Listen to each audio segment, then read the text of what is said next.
So what's up, guys? One Piece episode 763, the truth behind the disappearance. Sanji gets an invitation. Now, that title itself make this episode seems sweet, pun intended, meaning is if Sanji has a choice. By the end of the episode, we see that he doesn't have a choice. Now, and by Namido's telling the story, we now know that he didn't have a choice. Now, before I start off the review, let me just say that Capone is a coward. Like he basically did two cowardly things. He attacked Packums while Packums was like literally down on the ground, and he attacked Packums from behind, from the back. So he's definitely a fucking sucker.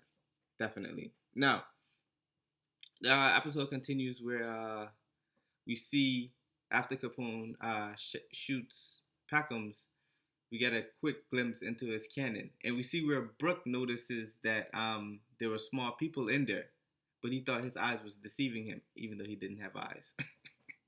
Can't believe I just said that. I feel like Brooke using that old joke.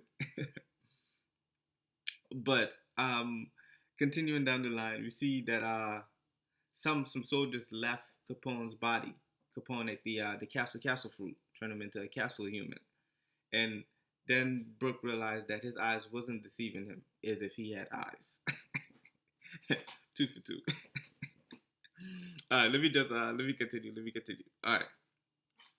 So, Sanji basically goes into beast mode once he sees that Capone did that cowardly move by attacking Packums, and Packums was the one that wanted peace. He didn't want it to fight because of the condition of Zoe and because of the condition of his family, and that Sanji though saved him from Jack, from Kaido's guys.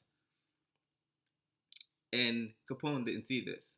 Capone saw this betrayal, and Sanji understood this. Now, Capone basically has Sanji by the balls.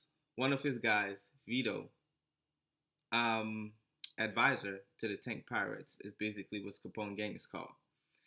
He basically captures Nami and Chopper like that. He captures Nami and like they were nothing.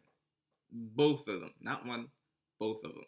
And Caesar used that chance to run away, but Capone lures him out by saying that he has a whole group of that he has sea stone bullets. Now, before I continue, keep in mind that Capone did call a bluff that he didn't have sea stone bullets, but he did have a sea stone spear. But even though this isn't canon, Admiral Z from film Z said that he had a sea stone bullet, which he shot Luffy with. And keep in mind, he mentioned that it was rare to find a gun with sea stone bullets. And Capone said he didn't have one, and Capone works under a Yonko. So imagine. Now, continuing down the line, they capture Caesar as well, and Capone forces everyone to get inside of him. And now, this is where we cut back to the present scene where Luffy's like, "How did you guys enter the body?" And Nami was like, "Didn't you hear me the first time I said he had the castle fruit?" And uh, uh, Usopp basically mentions the same thing. How did he get in? And Robin's gonna come up with some diabolical saying that maybe they sliced open his stomach and went in. And Usopp was like, "Stop it with that." Definitely think that was like the funniest part of this episode. Definitely Luffy's puzzle about the whole thing. Now, let me just say that switching in this episode particular, switching from the storytelling uh to the current scene in One Piece, like going back and forth. In this episode particular, it felt good. Like I wanted to see more of going back and forth. It felt real good.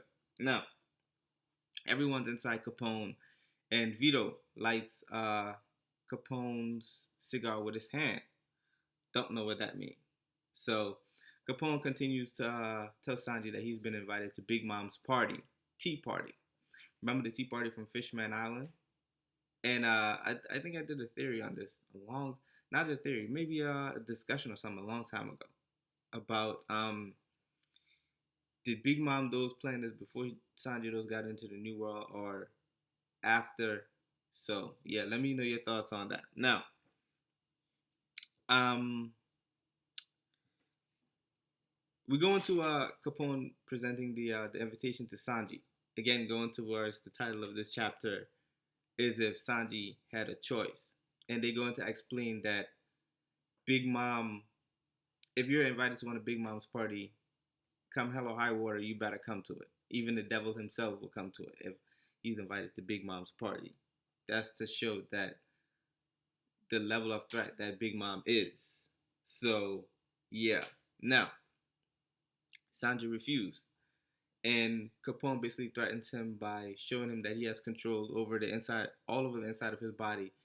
And keep in mind that during all of this, he's walking away from Peckham's body, so he's on the move to exit Zoe with them, with all of them inside of him. Now, we get a glimpse into Sanji's family, the Vinsmokes. They basically want him to marry Pudding, and all of this is in Sanji's honor, but forcefully, of course. They want Sanji to marry one of Big Mom's daughter, and Caesar goes into say that once you guys marry, once Sanji marries Pudding, you guys will be part of Big Mom supporting it. And Chopper immediately was catching on this episode. Like he knew what was coming and what wasn't. He knew exactly everything. He was on point. And Sanji immediately detests to all of that, saying that Luffy is the one to become Pirate King. Capone didn't like that. Big talk. But Capone is a fucking coward. There's no way he's gonna get the One Piece unless he does some sneaky Blackbeard shit. So yeah. And the episode basically ends off with Vito whispering something in Sanji's ear. And that basically Capone basically grabs Sanji's by the balls then. So yeah. Capone has, and keep in mind, Capone took control over this whole situation by just brains. Like he didn't lift a muscle besides shooting at Peckham's. He didn't. His crew didn't even do anything. He basically used his brains in this. And I wish it hadn't turned out like this because I was ready to see Sanji go beast mode on Capone. Like he looked like he was ready to take him out. Capone has a bounty of 300 million too, so I was ready to see what's going on here. And that's basically it. That basically ends the episode. Thanks for watching. Thanks for clicking on this video. Let me know what you guys think in the comment section. Like if you did, dislike if you didn't, but let me know why. And let me know your thoughts on this episode. Definitely 8.5 out of 10 episode. I really enjoyed it. It felt long and it felt like I was watching something. And let me just say, I think the most important thing here is when we first got introduced to Sanji getting married in this episode, the art got like really, really, really, really pretty. Really pretty. It got real pretty, and I loved it. And we got a flashback of Sanji saying that he was from North Blue and that he was in East Blue. And Brooke was surprised. And Brooke said that Vinsmoke sent chills down his spine. So, again, to Sanji's family and to him crossing the red line, definitely not an easy journey due to Brooks mentioning this. So can't wait till the next episode. The next episode look like it's gonna be boring. Yeah, definitely look like it's gonna be boring. Main problem this episode is in all One Piece episodes is the long shots. Like they would zoom out, zoom back in, zoom side to side, zoom. I hate when they do that. But who am I? But other than that, again, guys, sorry for taking up extra or more of your time. Thanks for watching.